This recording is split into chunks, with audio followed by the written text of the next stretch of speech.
And welcome back to the table. We are Finding a Tori, a weekly TTRPG podcast where three lifelong friends come and talk about all things TTRPG. Woo-hoo. And I have with me today, I have... Malcolm, I'm here. And... Arcadia, I'm here. And we're going to talk about... Doing 4 podcasts in one day. I know, it's sticky. We've actually been really good, guys. Usually it gets way goofier, but... We don't have a lot of B-reel. No. We've kind of been on task. Batch Get recording shit 101. done. Yes, okay. Sorry. And we're going to talk about... We had talked about some of this last episode, or in this month of episodes. On a previous episode Yes. of Finding a Tori. We discussed the benefits. The benefents of See, this. time's not linear like people No. think. Wibbly wobbly. Wibbly wobbly.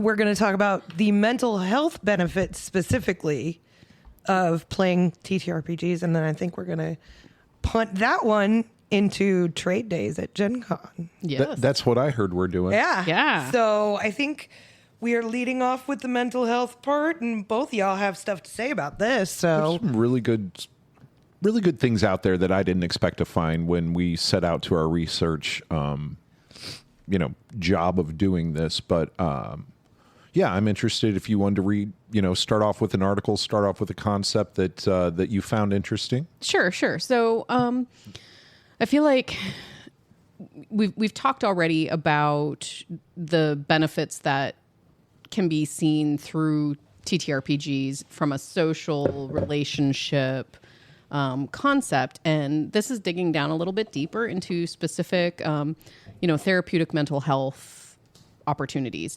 And what is really exciting to me is how, we're getting more and more information that is specific. So, for example, I came across a couple articles that are how do TTRPGs help treat social anxiety? Okay.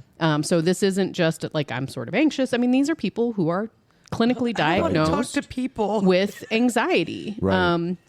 And the interesting part of it was that we're even getting into not just how role-playing can help with that, because there's so many documented ways that role-playing helps with that. That actual activity of engaging in role-playing specific to versus... But that tabletop role-playing game, Right. other people. And how they do it a little bit better or differently for certain people in certain situations. Okay. And I do want to put out there, make it very clear, it's not for everybody.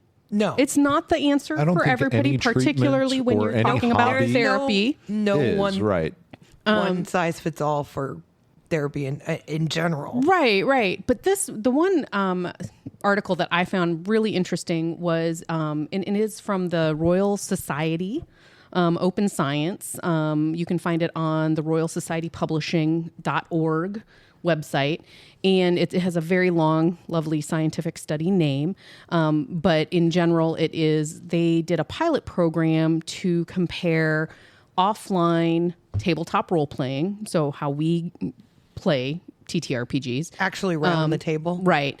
Comparative to online, like video game role playing games. Okay. And what they were wanting to look at was when you have a group of people who already play within the online gaming community, RPG community. So we're talking something like World of Warcraft. Any of your mass multiplayer, Right. Call of Duty, any of those where you can go online and jump in with a team. Yeah. In a role-playing game, yeah. And so they took a group of people who already did that. They already had that role-playing game experience and community. And I don't want to downplay that at all. My son, for example, he finds one of his favorite communities is from his online gaming community. But what they found and what they studied was how does people with high social anxiety as well as high loneliness, perceived loneliness levels. Okay. How does gaming at the table What's the differentiation? Yeah. How does that help? Is it different? Is there any extra benefit? Dynamic beneficial to the people with those predispositions? Right. And so I really liked that they just dug into it and narrowed it down to this very specific situation. Like we were talking about before, you've got to get, now that we've decided it's beneficial and that we want to apply it. How and why? And we've got to start answering questions. There's nothing better than to drill down. I want this question answered. So very cool stuff. Yeah. And so what they did find out was that, they did have multiple analysis showing that most, not all, again, it doesn't work for everybody, but most participants benefited from the TTRPG system instead of more so than the online gaming system, that they had a reduction in social anxiety symptoms, that they had a reduction in problematic gaming symptoms. Which is what I was talking about with you earlier, was people can't hide behind a screen. Right. At the table. Right. Like you can't hide behind a screen. Like somebody can see you and call you on your bullshit. You can't be a nasty asshole. No. Correct. Because nobody's going to let you come over to their house and play games. They're going to be like, we don't want Fred over here. Fred's done. And Fred used to have the benefit of sitting in his living room at his chair at his desk and with his headphones on doing whatever he wanted to. And that is different. Now you are a guest someplace or you are a host someplace. And that now you've interjected those social terms too. Well, and I hate to say it, but what comes into my mind is, now Jane can reach across the table and deck you if you're being an asshole. You know what I mean? Social consequences. Real world conflict here. Okay. Not that you want things to go that's that way. the benefit of it, but yeah. But you know what I mean? Like, it is, when you are interacting with people, we learn to interact as a community, but more so than as an individual. And there's always that one guy that nobody wants to play with and everybody agrees. And you guys stop looking at me. No, not you. Not you. But to piggyback on that idea a little bit, where I think that your role-playing games lend a better experience to that, take your assholes at the table, is that you're not coming over to game night to see who wins Pictionary. Right. It's collaborative. We're in this together. And sometimes that shared risk, shared responsibility thing that is baked into most of your TTRPGs, not non-zero sum, not a winner-loser situation, can mute some of that versus we're playing poker for real money, Ed. That's game night still. Right. But that's different. It's non-competitive. It's pro-collaborative. Mm-hmm, yep. And the other part of this study that I really enjoyed seeing was that people's perceived loneliness was lowered, was reduced. Well, I mean, you get that social aspect that you might not get. Once again, we went... It's that setting again. Yeah. It's me in my living room with my headphones on in front of a laptop versus... I'm picking up my snacks. I'm driving over. Like shit. Did we change the rules at our table? Yeah. Well, that's why we're at somebody else's house. Yeah. Very, very neat, man. So I think in some ways with where we've moved societally that we forget we need to interact with people in person. Like we're a communal animal, Completely agreed. I wanted to piggyback off of it because, I like that drilling down sort of thing that you talked about, the specific problems. And this one doesn't really get to it, but there is an article on Science Direct that is discussing tabletop role-playing games as a way forward with structurally marginalized youth. And this is to the idea that you have had, and probably to some degree always will have, members of the young community that are not going to be responsive to traditional interventionary methods for behavioral disorder, for all sorts of emotional ranges of issues. And I'm taking the time to say, while we get into some pretty heady topics and specifics, I left my medical degree somewhere else. So take it with a grain of salt. But just going to the article and what they're talking about is that this emerging cultural renaissance of it has allowed professionals in the therapeutic community to use the hobby, to use the tool in ways that now make it competitive with traditional methods. And we're finally getting to that area where the numbers are coming in, the data is coming back a little bit. And what they want you to know for sure in the article is that players don't feel in these situations. The main thing that they're beating here is that kids in those situations most often buck against the feeling of being treated. Yeah. You're treating me. Yeah, I was going to say. You're sitting here cracking me open. You want me to talk. I'm in a group therapy session. I'm doing this. Nobody wants to attend, right, some mandatory social skills development workshop course to get there.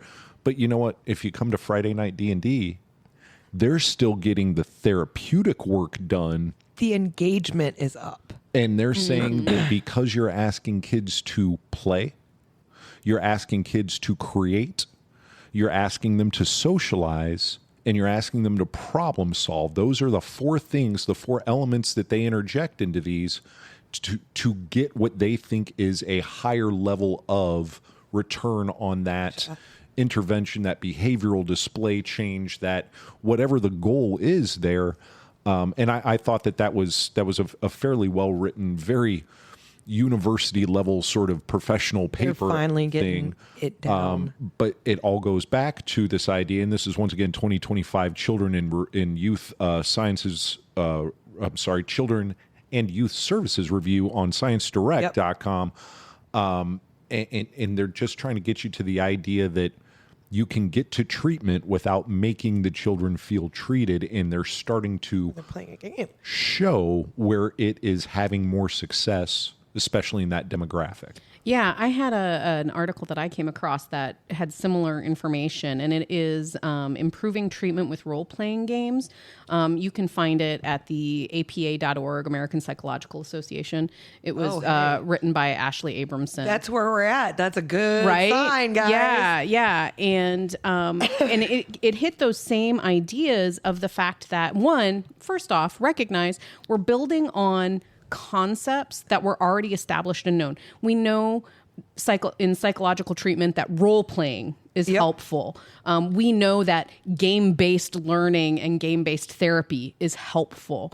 And so we're building on that information and applying the tabletop role-playing game and seeing how it's doing. And they're finding that, yes, it's reaching children or adults who are resistant. And this particular article was really about group therapy and how the benefits of group therapy are really well known, but there are people who are resistant to participating in group therapy. Correct. Whereas making it a tabletop role-playing game, making there be buy-in with another group of people, of trying to achieve a goal together, of building that community, of getting to role-play and not have to stand and tell your particular story or whatever it might be, that there's so many different elements to the TTRPG that allow them to reach people who otherwise are not benefiting from these similar kinds of therapeutic tools. The TTRPG therapy is allowing them to reach this audience. It is, and it's really kind of exciting because it's a new application. I just want to throw out real quick that I don't want to stumble over the fact that you just sourced the American Psychological Association. That's huge. Yeah. Because that is going to change the application of that medicine. And right now, what they're talking about is that the conversation is getting more serious at those high institutional levels, and researchers are no longer asking. Kind of our point on this is they're not asking, could this work, is out of the room. It is, how do we measure it properly, and how do we apply it properly? Right. So they're quantified? taking it seriously on the science levels. And yeah, I just wanted to throw that in. Sorry. Go ahead. No, go ahead. Well, what I'm getting really excited about is that this is popular enough at this point within the therapeutic realm that you're starting to see terms. So I'm looking through this APA article, and they're talking about different people who apply this in their therapy. And, one of them is they talk about, that this particular social worker works with a therapist to run a game, and the therapist is a therapeutic game master. Yes. You know, I mean, so it's not just, oh, you're a GM or, oh, you're a therapist. There's now a term. You're a therapeutic game master. I'll give you a term for a term because you and I talked about this before, and it uses part of that. But the hot moniker for gaming in this therapeutical area right now is called drama therapy in the wild. Yeah. And it's this sort of thing that's stuck out there that you're in a non-clinical controlled environment. Right. You are going through dramatic interpretation through role playing, and you're getting therapeutic benefits. Yeah. And I guess I do want to put out there, to be fair, every article that I have come across in regards to whether it's, clinical therapy or just the therapeutic benefits as a hobby, very recognized, everyone puts out there, we still need a lot more data. It's the caveat that you all the always data we see. have is very promising, and it shows these benefits. We need more data. And scientists aren't going to get on board and say this is this until that's done. That's the whole scientific understanding and relationship is you've got to show me more. Yep. Right. And what I like is that we're moving in that direction. People Correct. are recognizing, let's go get more. And then the other piece that I wanted to put out there is that there's still a recognition that, this is really helping people of all ages who otherwise weren't getting the help that they could have that they needed something else. or could have gotten. And we're talking about therapy from, we've talked about, social emotional skills, things like that, but we're talking about, therapy for anxiety, depression, ADHD, autism, PTSD. Correct. I mean, this is D&D saved my life. Well, Dungeons and Dog Tags is out there doing I mean, it. right. Like there is just so many ways that, when a traditional therapeutic setting might not work, it'll fail, then something else that might. something like this is another tool in the basket. It's so encouraging to look at it from that standpoint because it's not like you're bringing a drug to market that's going to get you 5% more efficacy. You're unlocking an entire different set of solutions. Yep. Right. That really have always been there, benefits that have really always been there. I'm going to do the worst segue on the planet, but my brain goes immediately to how do we get all of those people in the room to share their brain? Like, I want all of them talking to each other that are talking about this. Well, hey, maybe we should take a break and come back. I'll remove my pinky from the corner of my mouth shortly. I was going to say one last thing before we close this out for this is take that satanic panic. Yeah, right in the shorts. Therapy, bitches. Yeah. I so want that. I wish I had a TARDIS and I could just play that. It's therapy. I mean, how wrong could you have gotten That's it? pretty Right? fucking wrong. And I'll tell you what, we'll talk more about stuff. Yeah. After the break. Yes, we will. Yes, we will.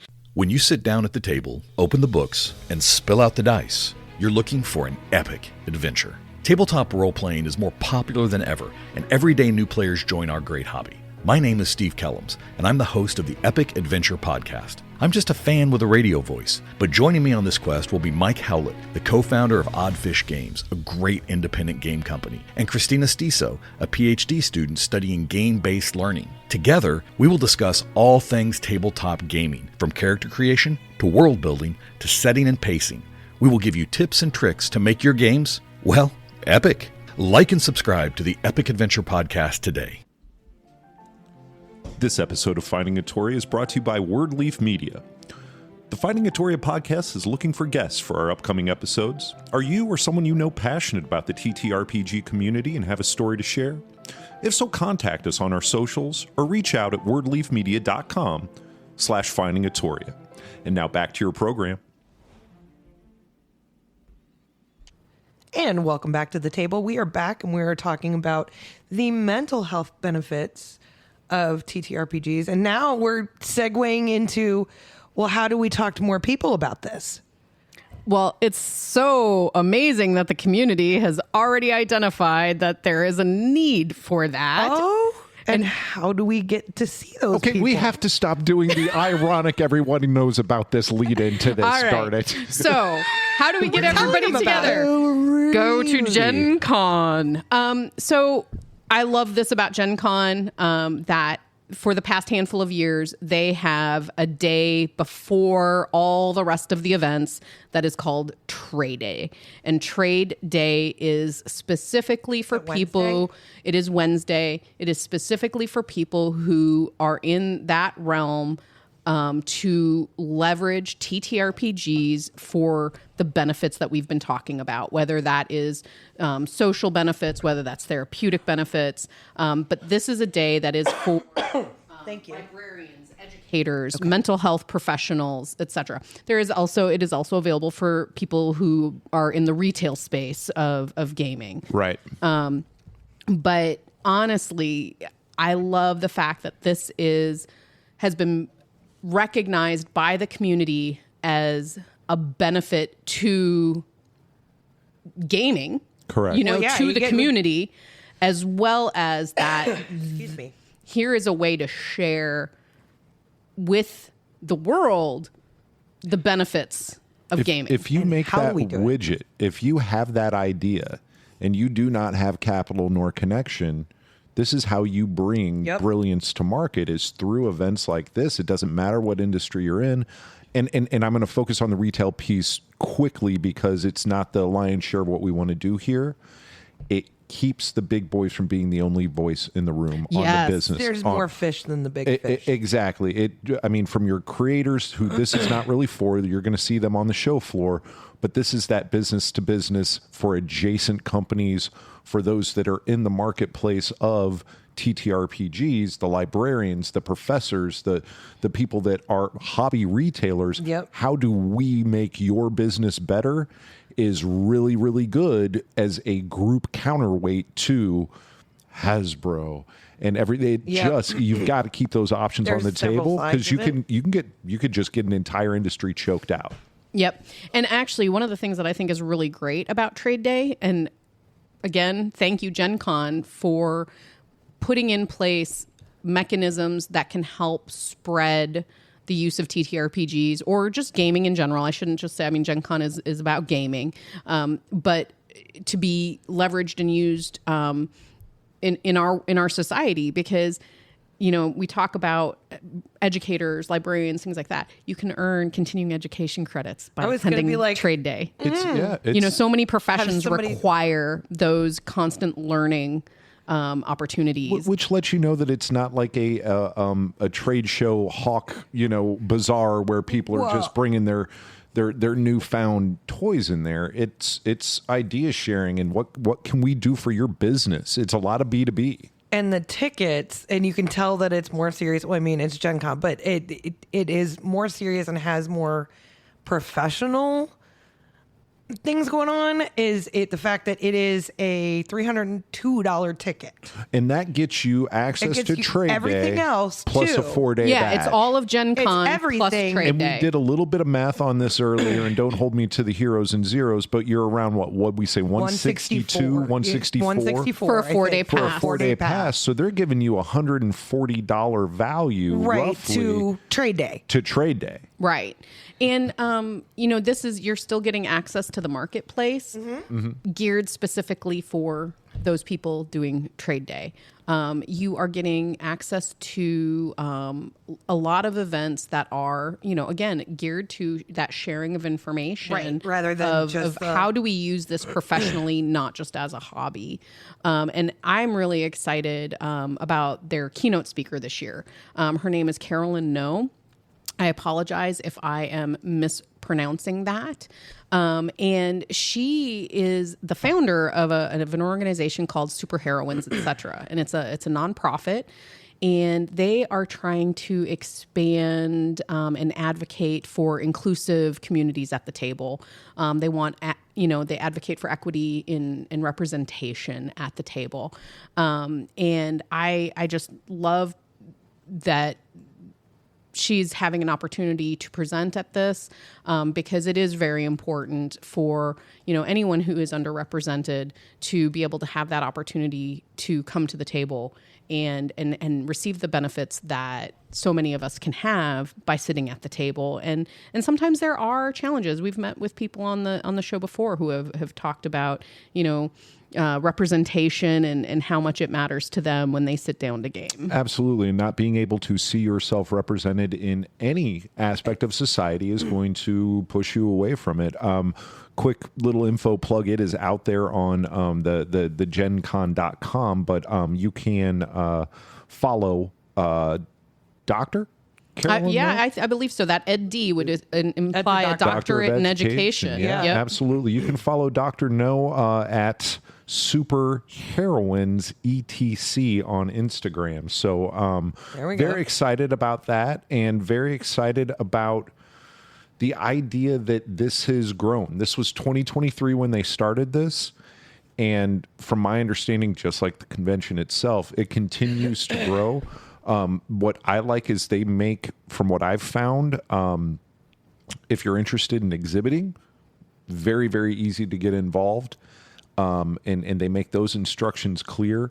But it is giving opportunity for those who want to operate in that space, be it retail, be it mental health, to that mind hive is what I like about it. And that's why you do these sorts of things, so that your best ideas are shared and available to the marketplace that you're working on. I love it too, because you've got this, to your point, this, I hate to get into the business words, this synergy, but behind mental health, education, and a marketplace. And the reality is, when you get an education degree, so much of your time isn't spent in learning math. It's spent in learning psychology. Right. A huge part of our education system nowadays is psychology, and how do we learn, and how do we best learn, and how do we help people want to learn, and how do we retain it, and all this kind of stuff. And so when you have educators and librarians next to mental health professionals who can integrate and bounce ideas off of each other, I just think that's great. And then you have the business professionals who are like, okay, here's a need. We can fill that need. And that's, yeah. I was going to say, it also gives those folks who are coming for a very specific reason, that time without 8 billion other people who all want to get to... That? They just want their newest game. They just want their newest game. That? But it gives them their own day, and it gives them their own space. Yes. Right. Where if it's you not made that shoved into one corner. exhibit hall. Yep. Well, and for an afternoon. Yes, because and let's be real. I mean, for all of us that we love gaming, and everybody should love gaming and whatever. Not everybody loves gaming. No. But they might still recognize the value of gaming, and so Gives they may them not their want to be own space. in the throng of everyone who loves gaming. Well, and are you going to really hear about it when all you're hearing is a crowd noise? Right. So for real.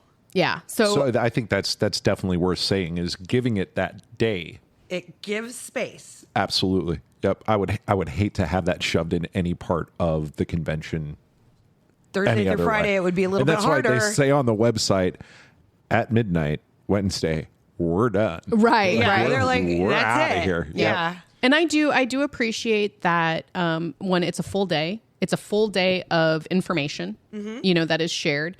It is open to anyone 18 and older that has a reason. Like you fill out an actual application. Like you need to say, It's like why am I Yep. coming to trade day? But I like the fact that it isn't more closed off than that, I guess. Right. It's not restrictive. You don't have to have a credential, I don't believe, but you need to be able to show that you are I'm here for a reason. in that space. Right. And that once you're in that space, so maybe I'm a mental health professional, and that's why I'm coming, but maybe there's something in the education offerings that I want to learn about. And so once you're at trade day, you can go to any of the programming. It opens the door. And so again, back to that sharing of ideas across professions and how that can be beneficial for everyone. Right. Absolutely. And you got it from soup to nuts there, with the retail part being on the back end. But then they go heavy on the libraries and getting those connected there. And then, curriculum. if we want to see more of this in classrooms, like we were talking about previously, you've got the APA going, hey, we find something here. You start taking some of those documents, some of those studies, some of that information, and then you go and collect what's offered at a trade day, and you bring that to your administration and go, would like to try, and make them come up with the reason why not. Mm-hmm. And so I'm going to take a couple minutes to put out there for those of our listeners who are interested in this kind of stuff. If you want to add something like this in your school, in your community, and you're struggling with that, reach out to us at Finding Atoria. We want to help. We want to bring more people to the table. And if we can help you build your table, we'd love to help. Access to information. So reach out to us on our socials or at www.wordleafmedia.com/findingatoria. We want to help people build their tables. I'm going to go to the other side of that bridge and say, if you're somebody who's out there doing that now, talk to us too. Right? You know, if tell us what you're doing. Exactly. If how you've got helping. a best practice to share, if you've got a success story or resources that we'd love to hear more and have those conversations, make those connections, and Trade Day does that as well. Yep. Mm-hmm. So for that, if you were already going to do the 4-day pass and you can maybe have a business write-off for the other portion of, or maybe the whole thing. I don't know how you do your so it's worthy. I think that for those, I'd say even for those of us that are adjacent in that space. Mm-hmm. Very much so. All right. Well, hey, I think key points are play games. Enjoy GenCon. They're good for you. I'm going to do a teaser. Oh, yes. Oh, please do. We'll have more about GenCon before GenCon. GenCon? Yes. Suspense. Well, and this gets us into July, Drama. I think. Oh gosh, don't ask me. Do not ask me. I think we're in July at this, or the very end of June with this episode. So right. Batch recording, I'd say pluses and minuses. Yeah. I'm not as squeaky now that I've been drinking water. There will definitely be more to come before GenCon hits. Yep, absolutely. And I think because of that, you can see us at any social media, Finding Atoria. I know we're on Insta, YouTube, Facebook. I think we're just not on TikTok. We haven't gotten our video stuff done yet enough. I mean, well, are there bites on? You could just, okay. And that's neither here nor there. You can also find us on Finding Atoria, or I'm sorry, wordleafmedia.com/Finding Atoria. You can hit the button. You can be a Patreon supporter, help us out, maybe get some editing stuff. Sorry. Editing courses for Malcolm is a gold tier membership. And I think we will see everybody back at the table next week. Yeah, absolutely. Bye. Take care, guys. Bye. This episode of Finding Atoria is brought to you by Wordleaf Media. Find us at wordleafmedia.com/Finding Atoria if you or anyone you know has stories or other good things to say about TTRPGs. Get a hold of us. You can find us on all the social medias. This episode of Finding Atoria is brought to you by Wordleaf Media. Are you interested in sharing stories of your favorite TTRPG experiences? If so, reach out at www.wordleafmedia.com/contact us on our socials, or you can now leave a comment on your favorite Finding Atoria episode at our Wordleaf Media YouTube channel.